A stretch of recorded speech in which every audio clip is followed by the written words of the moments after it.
다산 정약용, 유배지, 강진에서의 깨달음. 다산 정약용 선생은 천주교를 믿었다는 이유 하나로 강진 유배지에서 18년 동안 귀양살이를 했습니다. 귀양살이를 하면서도 자기를 모함한 몇 사람에 대해서만 불편한 얘기를 조금 했을 뿐 나라에 대해서는 단 한마디의 언급도 원망도 하지 않았습니다. 대신 평생을 나라 걱정, 백성 걱정으로 관료들의 부패를 척결하는 데 앞장섰습니다. 선생은 500여 권에 달하는 저술을 통해 정치, 행정, 법학, 경제, 지리, 의학, 공학 등을 아우르며 철저한 실학사상을 펼친 실사구시 철학인이었습니다. 조선시대에는 전국적으로 초시는 1000명, 진사는 200명을 합격시켰는데 다산은 22세에 진사에 합격하여 성균관에 입학할 자격을 갖추었습니다. 진사 합격자는 임금님께 인사를 드리는데 조선왕조 최고의 대학자였던 정조는 다산의 주관식 논문을 읽고 인재로 키워야 되겠다고 생각했습니다.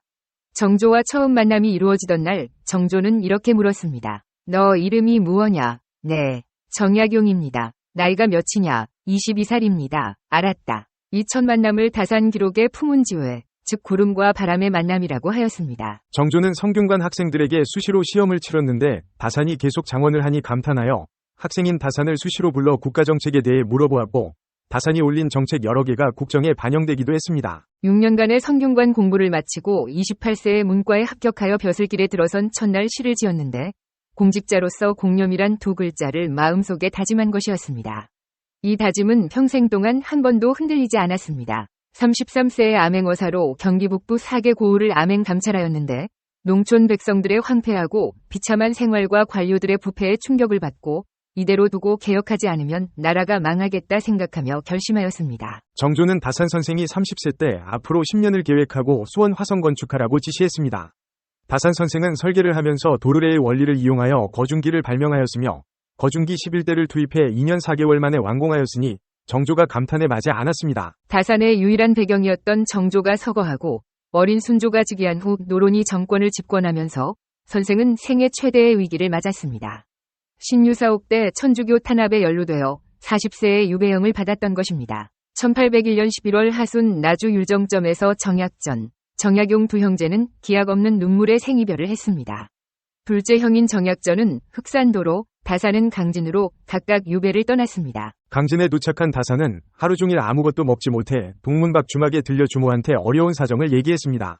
높은 양반이 무슨 죄를 지었는가는 모르겠는데 죄가 밉지 사람이 밉겠소. 방이 하나 있는데 먹여주고 재워줄 테니 내 부탁을 들어줄래요? 말씀해보세요. 당신은 암행어사까지 하신 분이라 배움이 많을 것인데 우리 동네 아이들이 배우고 싶어도 선생님이 없어서 배울 수가 없소. 공부를 가르쳐 주겠소? 다른 건 몰라도 그거라면 하겠소? 선생은 흔쾌히 허락하고 골방에서 생각했습니다. 그동안 정치한다고 책도 보지 못했는데 이제는 마음껏 책도 보고 글도 써야 되겠구나. 하늘이 내게 내린 좋은 기회가 아니겠는가. 선생은 이렇게 생각하면서 위기를 기회로 바꾸어야겠다고 다짐하였습니다. 천리길을 가족과 헤어져 온 사람으로서 보통 사람으로서는 할 수 없는 생각을 하였습니다. 암행어사 시절 관료들의 부패에 고통받는 백성들의 황폐하고 비참한 현실을 보았고 유배지 강진 고을에서도 홍안의 명의 슬픈 현실을 지켜보았습니다. 선생은 목민관들의 마음 자세가 이런 상태라면 나라가 망할 것이며 개혁을 하지 않으면 국가와 사회가 유지될 수 없다고 생각하셨습니다. 선생은 어리고 순한 양들이 제 목소리를 다 낼 수 있는 그런 세상을 그리며 목민관이 지켜야 할 지침서 목민심서 48권 16책, 억울한 백성들이 없도록 하는 형옥에 관한 법정서 흠음신서 30권 10책, 정치사회 경제제도를 개혁하고 부국강병을 목표로 저술한 경세유표 필사본 44권 15책, 경세유표의 원제목은 박내초본, 미완성작 등등 500여 권의 책을 저술하면서 모든 문제점을 하나하나 지적하고 반드시 대안을 제시하여 실행하면 나라가 바로 설 수 있다고 강조하셨습니다. 주자의 성리학적 해석과 관념의 문제점도 지적 실학적으로 바꾸어 버리고 실천이 없는 철학과 사상은 아무 소용이 없다고 하셨습니다. 선생은 늘 모든 과학의 원리는 수학의 근본이 있다. 고 기초과학의 중요성을 강조하면서 교과서를 개편하여 백성들이 수학을 배워야 나라가 부흥된다고 주장하셨습니다. 그리고 유배지에서 보낸 편지를 보면 자식인 학연, 하교 두 자식이 잘못될까 걱정하며 편지를 통해 수없이 효제를 강조하셨습니다. 우리 집안이 언젠가 패족을 면하는 길은 책을 읽고 독서하는 것밖에 없다. 짐승과 사람이 다른 점은 사람은 책을 읽을 줄 알고 짐승은 책을 읽을 줄 모른다. 그리고 아버지가 벼슬을 했어도 재산이 없어 물려줄 것이 없는데 야박하다고 서운해하지 마라. 내가 너희들에게 유산으로 부쩍 두 글자를 물려줄 테니 항상 지니고 다녀라. 그것은 바로 근거입니다. 다산 정약용이 유배지에서 두 아들에게 보낸 편지, 술 마시는 법도 내 형이 왔을 때 시험 삼아 술 한 잔을 마시게 했더니 취하지 않더구나. 그래서 동생인 너의 주량은 얼마나 되느냐고 물었더니 너는 내 형보다 배도 넘는다 하더구나. 어찌 글 공부에는 이 아비의 버릇을 이을 줄 모르고 주량만 아비를 훨씬 넘어서는 거냐. 이거야말로 좋지 못한 소식이구나. 내 외할아버지 절도사공은 술 7잔을 거뜬히 마셔도 취하지 않으셨지만 평생 동안 술을 입에 가까이 하지 않으셨다. 벼슬을 그만두신 후 늙음하게 세월을 보내실 때에야 비로소 수십 방울 정도 들어갈 조그만 술잔을 하나 만들어 놓고 입술만 적시곤 하셨다. 나는 아직까지 술을 많이 마신 적이 없고 내 주량을 알지도 못한다. 벼슬하기 전에 중이당에서 3번 1등을 했던 덕택으로 소주를 5필통에 가득 따라서 하사하시기에 사용하지 못하고 다 마시면서 혼자말로 나는 오늘 죽었구나라고 했는데 그렇게 심하게 취하지 않았다. 또 춘당대에서 임금을 모시고 공부하던 중 만난 술을 큰 사발로 하나씩 하사받았는데 그때 여러 학사들이 곤드레만드레가 되어 정신을 잃고 혹 남쪽을 향해 절을 하고 덜어는 자리에 누워 뒹굴고 하였지만 나는 내가 읽을 책을 다 읽어 내 차례를 마칠 때까지 조금도 자고 없게 하였다. 다만 퇴근하였을 때 조금 취기가 있었을 뿐이다. 그랬지만 너희들은 지난날 내가 술을 마실 때 반잔 이상 마시는 걸 본 적이 있느냐? 참으로 술 마시란 입술을 적시는 데 있다. 소물을 마시듯 마시는 사람들은 입술이나 혀에는 적시지도 않고 곧장 목구멍에다 탁 털어넣는데 그들이 무슨 맛을 알겠느냐?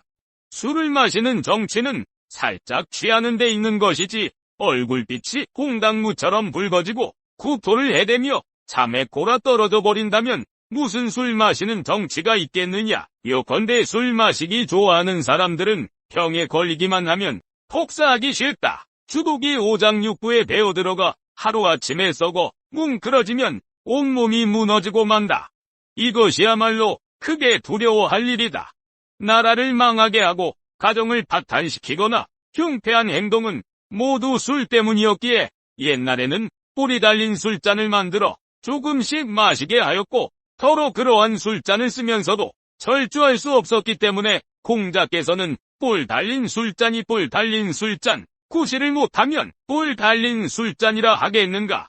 라고 탄식하셨다. 너처럼 배우지 못하고 식견이 없는 패족 집안에 사람이 못된 술주동댕이라는 이름까지 가진다면 앞으로 어떤 등급의 사람이 되겠느냐? 조심하여 절대로 입에 가까이 하지 말거라. 제발 이 천혜에 애처로운 아비 이 말을 따르도록 해라. 술로 인한 병은 등에서도 나고 뇌에서도 나며 치루가 되기도 하고 황달이 되어 별별 기괴한 병이 발생하니 한 번 병이 나면 100가지 약도 효험이 없다. 너에게 바라노니 입에서 딱 끊고 마시지 말도록 해라. 애비의 말을 명심하거라. 다산 조당에서 애비가 보낸다. 다산 정약용의 40가지 명언. 정약용은 조선 후기 경세유표, 금음신서, 목민심서 등을 저술한 유학자이자 실학자이다. 1762년에 태어나 1836년에 사망했다. 남인 가문 출신으로 어려서부터 성우 이익의 학문을 접하면서 개혁 사상의 세례를 받았다. 정조 제위기에는 관료로 봉사하면서 과학자로서의 면모도 보였다. 이 시기에 천주교에 관심을 가지기 시작했고 그로 인해 장기간의 유배 생활을 했다. 유배 중에 당시 사회의 비패상을 직접 확인하면서 그에 대한 개혁안을 정리하여 정치, 경제, 사회, 문화, 사상을 포괄하는 거대한 학문적 업적을 남겼다. 1. 꿈은 마냥 기다려야 할 신기루가 아니라 나의 실천으로 이루어질 현실이다. 2. 결과를 두려워하기 전에 먼저 시작하라. 모든 시작은 위대하다. 3. 나를 깨닫는 과정은 나를 아는 데에서 시작한다. 그 끝은 나를 사랑하는 것이다. 4. 아무리 좋은 말도 가려서 하고 속 깊은 충고도 살펴서 하라. 5. 생각하기를 포기하면 살아가는 대로 생각하게 된다. 삶이 사납게 닥쳐올수록 생각하고 또 생각하라. 6. 회복이란 이전으로 돌아가는 것이 아니라 이전과 확실하게 결별하는 것이다. 7. 가난이란 쪼들리는 처지가 아니다. 자신의 처지를 남과 비교하는 부정적인 감정에 잠식된 상태다. 8. 삶의 가장 큰 걸림돌은 결국 나 자신이다. 내 마음이 바뀌면 모든 것이 바뀐다. 9. 성공의 길은 다양하지만 실패의 길은 포기 하나뿐이다. 10. 높이 날아오른 내는 실패를 두려워하지 않는다. 목표를 향해 전부를 던져라. 11. 기적은 힘차게 내디딘 첫걸음에서 시작하고 포기하고 싶은 마지막 걸음에서 완성된다. 12. 두려워할 만한 것을 두려워하고 맞서야 할 만한 것에 맞서라. 그것이 참된 용기다. 13. 말보다 행동을 앞세워라. 어른은 행동으로 말을 증명하고 아이는 말로 행동을 변명한다. 14. 인간은 격하게 행동했을 때가 아니라 잠시 멈췄을 때 오히려 길을 찾아낸다. 15. 일찍 피는 꽃은 그 시름도 빠르다는 것이 진리이다. 16. 나를 깨닫는 과정은 나를 아는 데에서 시작한다. 그 끝에는 나를 사랑하는 것이다. 17. 다른 사람을 부러워하지 말고 오직 어제의 나보다 오늘의 내가 조금이나마 나아졌는지 살펴봐라. 18. 사람은 그 마음에 무엇이 있느냐에 따라 그 행동이 달라진다. 19. 비범함은 무수한 평범함이 쌓인 결과물이다. 20. 비판과 비난을 구분하라. 칭찬과 아첨을 혼동하지 말라. 21. 미워도 인정할 것은 인정하고 좋아도 잘못은 당당히 비판하라. 22. 편을 갈라 말하지 말며 부안해동하지도 말라. 그래야 그릇이 큰 사람이 될 수 있다. 23. 긍정적인 사고방식을 갖고 적극적으로 도전해라. 24. 아무리 어려운 문제도 해결 방법은 있기 마련이다. 25. 모든 일은 마음먹기에 달렸다. 한 걸음씩 차근차근 내디뎌라. 26. 서두르지 말고 천천히 나아가라. 절대로 중도에 포기해서는 안 된다. 실패하더라도 다시 일어서겠다는 각오로 임해라. 27. 작고 사소한 일상에 애정을 쏟고 최선을 다하는 것이 위대한 일을 이루는 기반이 된다. 28. 세상의 가장 어려운 일도 그 시작은 미미하다. 29. 하고자 하는 일이 작아 보인다 하여 보잘것없다고 여겨서는 아무 일도 일어나지 않는다. 30. 사람들은 흔히 타고난 것이나 주어진 환경에 탓을 돌리지만 사람은 습관의 노예임을 기억해라. 31. 타고난 본성은 모두 비슷하지만 습관이 차이를 만든다. 습관이 행동이 되고 행동이 인생이 된다. 32. 욕심은 옳고 그름을 나눌 수 없는 가치 중립적인 것이기에 버리는 게 아니라 잘 다스려야 한다. 33. 나이 들수록 근사한 사람들은 좋은 습관들을 욕심낸다. 34. 쉽게 인연 맺지 마라. 사람들과 적당한 거리를 두어라. 35. 나라를 망하게 하는 것은 외침이 아니라 공직자의 부정부패에 의한 민심의 위반이다. 36. 대중을 통솔하는 방법에는 오직 위엄과 신뢰가 있을 따름이다. 위엄은 청렴한 데서 생기고 신뢰는 충성된 데서 나온다. 충성되면서 청량하면 능히 대중이 따를 수 있을 것이다. 37.